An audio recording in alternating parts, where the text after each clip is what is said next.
Good evening, everybody. Now, I'm just a simple man, and my name is Noah Foster. And welcome once again to my new series called 205 Live Matters, Episode 2, where I will be going through and discussing this week's episode of 205 Live, my thoughts on the Cruiserweight division now and coming up, and overall just my perspective on tonight's episode. So, with that, let's get into it, shall we? So first off, for those of you who don't know, still, 205 Live starts with basically a rundown from their manager, the former Rockstar Spud of TNA, Drake Maverick. He basically gives the rundown of what led us up to tonight and what to look forward to tonight. Let me sum it up for you. We will have two matches tonight. Usually 205 Live gives us three matches, sometimes like a squash match, usually the third. But no, tonight is just literally two matches. We already knew, well, I already knew, the first one coming in, the main event. And for those of you who follow the Royal Rumble, but may not follow this brand, you might have heard these matches as well. Triple threat match between Kalisto, Hideo Hodami, and Akira Tozawa. But also, we also got another match. Grand Metalik versus Humberto Carrillo. He mentions that Humberto Carrillo was not officially signed until last week, but after his amazing performance last week, they have decided to give him a 205 Live contract. So now Humberto Carrillo is officially part of the 205 Live roster. With that, we went straight into the show. So let's get into it. So basically, it starts with the announcing team hyping up this Sunday. And we had a change tonight with announcing, as instead of Vic Joseph, Nigel McGuinness, and Percy Watson, we had the drama king himself, Aiden English, aka Rusev Day. You get the idea. Aiden English now, at least for WrestleMania season, according to what I read, will be joining the 205 Live commentary team.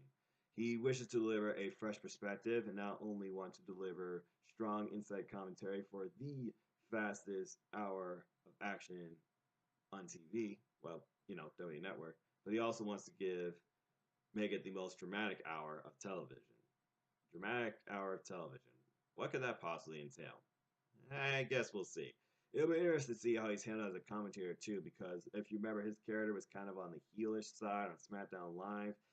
I would have to imagine that with Nigel being more of the supporter of heels, that in English, since he's been the Percy Watson spot, he'll probably be the face commentator. But we'll see. With that, let's get into our first match. So our first match is Grand Metalik versus Humberto Carrillo. Basically, this match was defined on mutual respect for the Lucha Libre wrestling style, and basically they saw each other too for who they are. For those of you who don't know Humberto Carrillo, member of the Gaza family, and here's how you know he's got a bright future ahead of him, or at least got eyes of people in WWE. The new Daniel Bryan actually took time out last week to watch this match, and he was very impressed. We also heard from Rey Mysterio, who is one of Humberto's biggest inspirations, apparently. He also looked at this match, and he was very happy, and he sees very bright things for the future of Lucha Libre and WWE. By the way, if you didn't see SmackDown Live, Rey Mysterio and Andrade Cien Almas, they tore the house down. Okay? Lucha Libre is really picking up in WWE, and I approve. So let's talk a little bit about this match. You started out mutual respect. We got a handshake. There was a little bit of a feeling out exchange as both men was trying to hit the first strike. Miss kick, miss kick, miss punch, miss punch. And both men went for dueling drop kicks. Both came down. Both kicked up off their heads and on their feet. Got a little bit of applause from the crowd. So both men were pretty much on the same page. They both kind of rely on agility. They both rely on fast-paced action, kicks, high-risk maneuvers. So you're in for a treat. And we certainly were. Because things really picked up after an over-the-top maneuver by Humberto Carrillo. It led to a near fall and basically him having control of the match for the beginning portion of it. But then later on during the match, Grand Metalik, he regained control after Humberto went to the top rope and he ate double boots to the face. After that, Grand Metalik regained control, hit a reverse sling blade, we had a cover, nope. There was a drop kick, another cover, nope. And then we get a rest hold. The nice thing about 205 Live, there's no commercial break, so rest holds are like 10 to 15 seconds. So the action immediately picked up, and the audience, they clapped a little bit, so it was kind of like you're saying them too. Because keep in mind, folks, 205 Live is now actually live again because it actually happens right after SmackDown Live goes off the air. So these people are already drained from a 2 hour show plus. So you got to try and keep the crowd going. Which the Cruiserweights, I think, truly try and do as an end goal every week they do their show. So anyway, continuing on with the match, we eventually get onto the apron with both Gran Metalik and Humberto Carrillo, and eventually Gran Metalik's moves countered. Humberto goes around the turnbuckle post, goes to the top, and it's those giant LED turnbuckles, by the way. It goes to the top of the post and just plants Gran Metalik face first, but sends himself to the floor. Now, whether or not one of them got worse of the exchange, it's hard to say. But basically, following that, Gran Metalik, he's down the ring. Humberto Carrillo, he goes for one of his high-risk maneuvers off the top rope, a beautiful-looking high crossbody, plants it into a cover, wasn't enough. Following that, Gran Metalik, he regains control at one point. Humberto is on the apron, and we get shades of the Rey Mysterio and Dynasty Almas match. We get an insane flying over the top rope, just getting over the ropes, I might add. Hurricane Rana and sticking it, dropping Humberto Carrillo to the floor, but also dropping himself to the floor. And after following that, he falls up with a swanton into a cover. Was not enough. So at one point, you can see Gran Metalik, he's getting frustrated. He puts up Humberto into the corner. There's a few slaps, a vicious open palm strike to his chest. And Humberto, he's kind of dazed. But his position is kind of settled on the ropes. And you could definitely tell his commentator's putting this over because Gran Metalik was going for a superplex, and based on position, it was being blocked. The commentary even put over how, based on where Carrillo is sitting on the inside, he has more control and ability to block the suplex, which he did.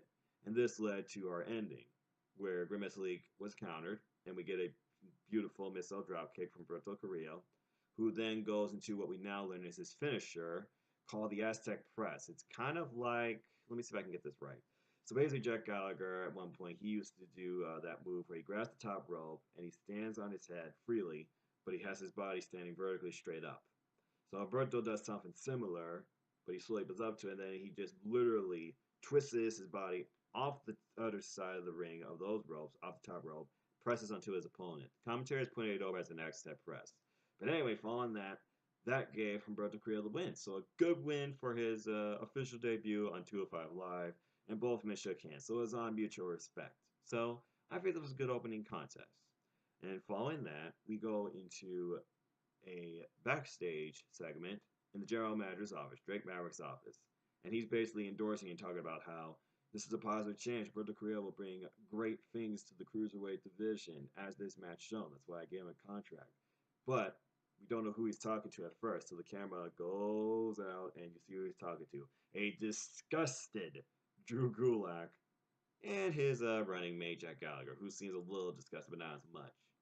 And as Drake Maverick was putting over Humberto Carrillo and the future of the Cruiserweight division and his direction in the division, Drew Gulak, he just continued looking at this thing. You could tell Drake's voice was getting a little quieter because he was waiting for a response. And a couple times Drew teased a response. We got one, but not words. He literally just stormed off of the office going, "Ugh!"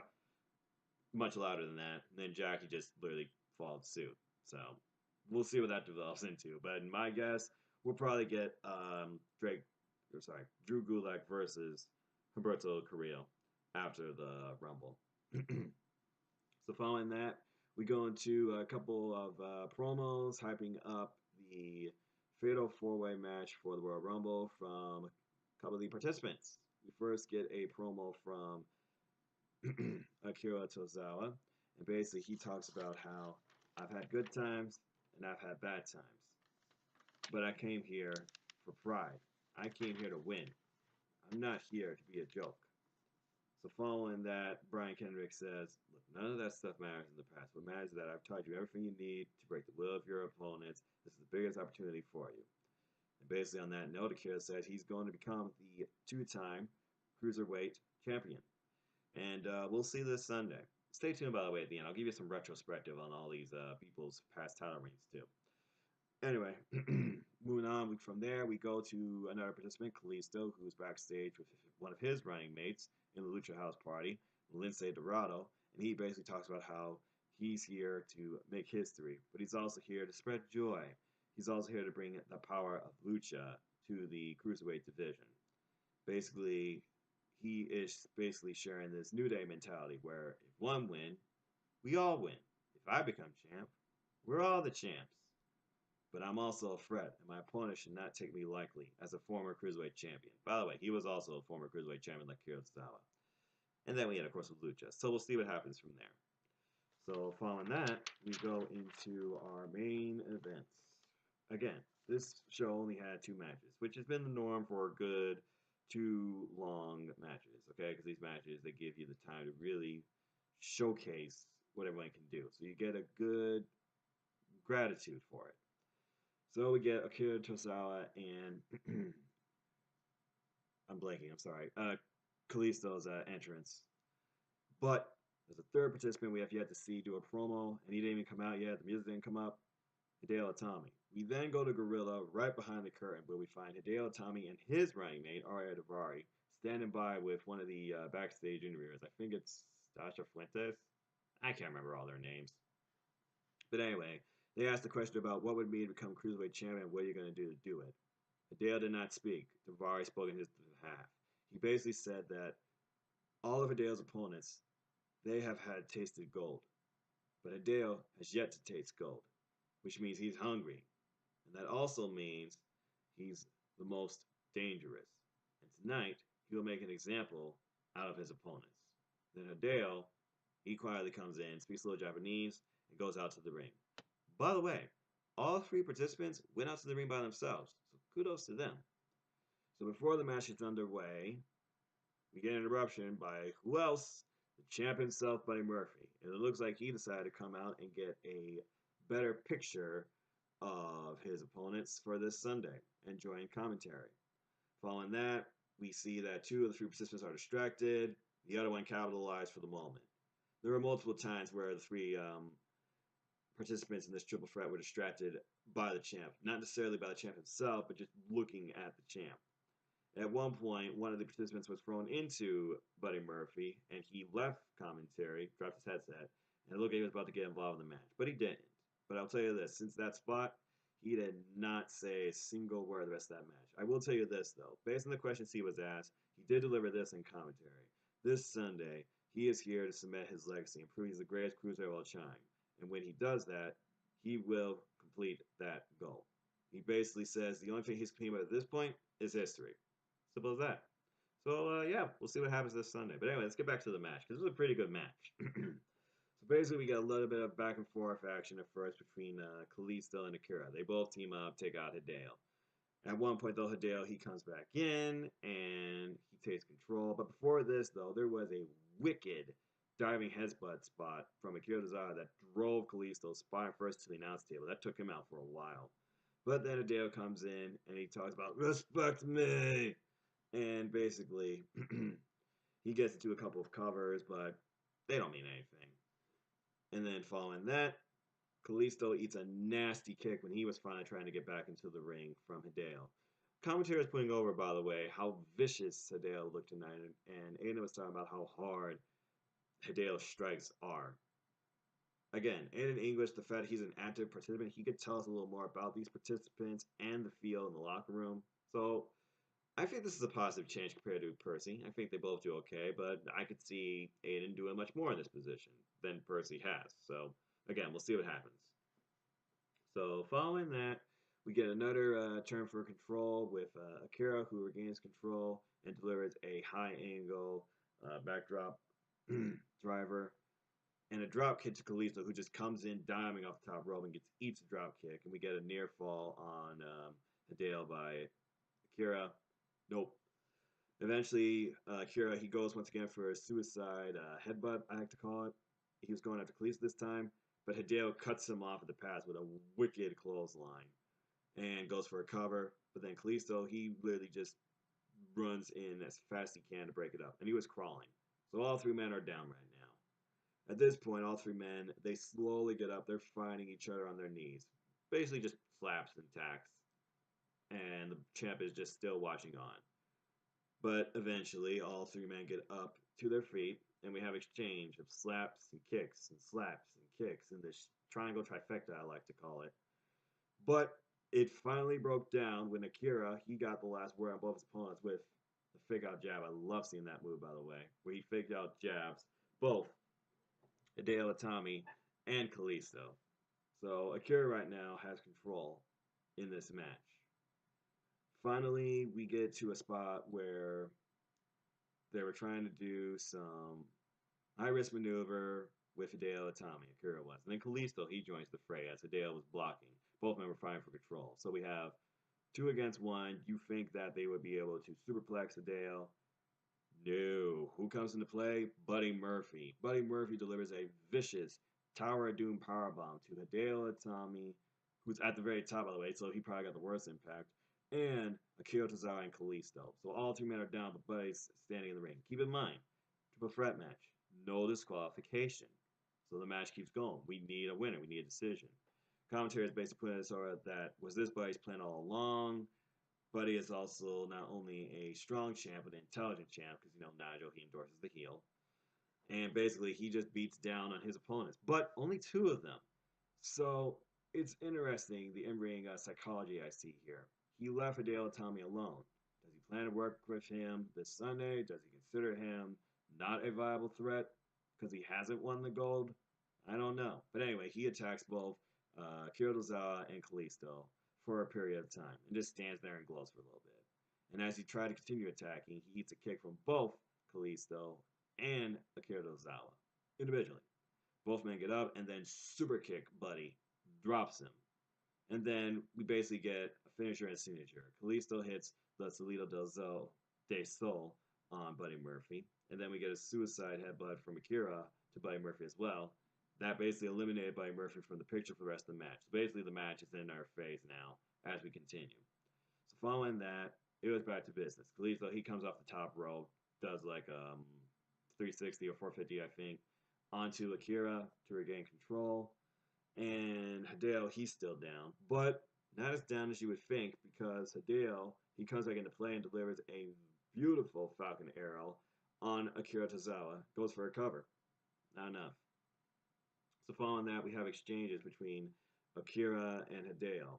Akira goes for that vicious spinning back elbow strike, misses another couple of strikes, and Akira, he goes under him and basically just kicks him up in the head, really, with another yell. There's a lot of yelling, by the way. Akira, he's known for going, ah. And anyway, from that slide through kick, there's a high cross body into a cover. No, not enough. By the way, this is Kalisto, who just came in out of nowhere with the high cross body into a cover position. So following that, Hideo, he's sent over the top rope, hits the apron, and we're down once again to Akira and Kalisto, which was kind of the story for a lot of this match, because, they're faces. So, following that, we get exchanges between the 2 of them. There was a Super Rana attempt by Kalisto that was countered by Akira, who then goes for his all-time finisher. I forget what it's called, by the way, but it's basically a senton bomb off the top rope, and he misses, just crashes and burns because Kalisto gets out of the way. So both men are down, right? But who comes out of nowhere off the far side? Hideo Itami, who goes over Akira and just basement drop kicks Kalisto, which finally leads into our finish where while Akira Tozawa is down and Kalisto, he's dead to rights now, and Hideo has full control. Hideo delivers his finisher, which they call the Sakura knee strike, which is a knee strike under the jaw to Kalisto, and he pins Kalisto 1, 2, 3. So, Hideo Itami goes into this Sunday with momentum for the Cruiserweight title match. Does this mean he's going to win? Does this mean he's going to become the new champ? I don't know. Only time will tell. But I thought this was a pretty good showing, again, by all 3 men. I really don't think anybody was hurt in defeat here. And we also see how much Buddy's taking this seriously. Actually tries to take out 2 of them. But he also leaves the option out there open for an alliance. So I think it's a good match. And commentary putting this over after the replay, by the way, Daivari comes back and out and celebrates with Hideo. Will this be the picture we see? Can you stop the unstoppable? Will Buddy lose his title? because he doesn't be a factor in the pinfall. We'll see soon enough, and the show goes off. So, that was tonight's episode. Now, allow me to beg your indulgence. The freaking Cruiserweight title match does not belong on the damn 2-hour kickoff show. Put freaking Shane and Miz on there with the bar, because I care less about that match. These 4 men could go the distance. The Cruiserweight title could steal the show before the Rumbles, or at least contend with other matches on the main card. Think about what we saw back in Survivor Series. In my opinion, that Cruiserweight title match was one of the top 3 matches of the night. Okay? That's all I'm saying. 205 Live matters. Show it more respect, just like Hideo wants respect. Show the brand and the title more respect. Simple as that. Another thing I enjoy about the 205 Live product, I like how so much of their personality is put into their announcement as well from the ring announcer. Greg Helmsley does a great job. He reminds me a lot about great past ring announcers like my friend Cindy brought up. Tony Chimmel and Justin Roberts, who puts emphasis onto their names and stuff without overkilling it, but still kind of tells you a little bit about their personality and that you really should look forward to seeing this person in the ring. I think Aiden English had a good first showing also as commentator tonight. He really acknowledged a lot of the moves and plays by the participants. He acknowledges the workflow of the locker room, and he also has given us some insight to the moves and the impact of the moves too. So I think Aiden English will do very well in this position. We'll see where it goes from here. Only time will tell. But right now, I am looking forward to the Cruiserweight title match. I just wish it wasn't on the kickoff show because, again, 205 Live matters to me. Simple as that. Well, that's my retrospective on this week's 205 Live as we head into the Royal Rumble. Thank you all for tuning in. Be sure to follow me on Twitter if you want, NoDQ.com/Noah, if you want to talk about wrestling, 205 Live, or beyond. Also, be sure to follow NoDQ.com for all the latest in wrestling news. Also, be sure to support your wrestling outlets, both big and small. And let's keep growing this wrestling community together. Simple as that. With that, I'm just a simple man and a lifelong fan of wrestling. Stay tuned for this channel every week for this series. I hope to bring people on here too and get their perspective as well. Feel free to share your thoughts, leave me a comment, like, share, subscribe, tell your friends. Also, stay tuned for NoDQ.com this week as the 2019 Predictions League starts up. They'll be sharing their predictions. We already have a few in for NXT TakeOver Phoenix. Stay tuned for me and the rest of NX team of NoDQ for our NXT TakeOver Phoenix predictions later in the week, potentially tomorrow, if not Thursday. And stay tuned for the ladies of NoDQ for their predictions on the Royal Rumble, as well as the rest of NoDQ family for all their predictions. I'll also have mine up later this week on this YouTube channel as well. And with that, thank you all for listening. Thank you all for tuning in. And remember, 205 Live matters. And with that, I'll see you all for the next video. Have a good night.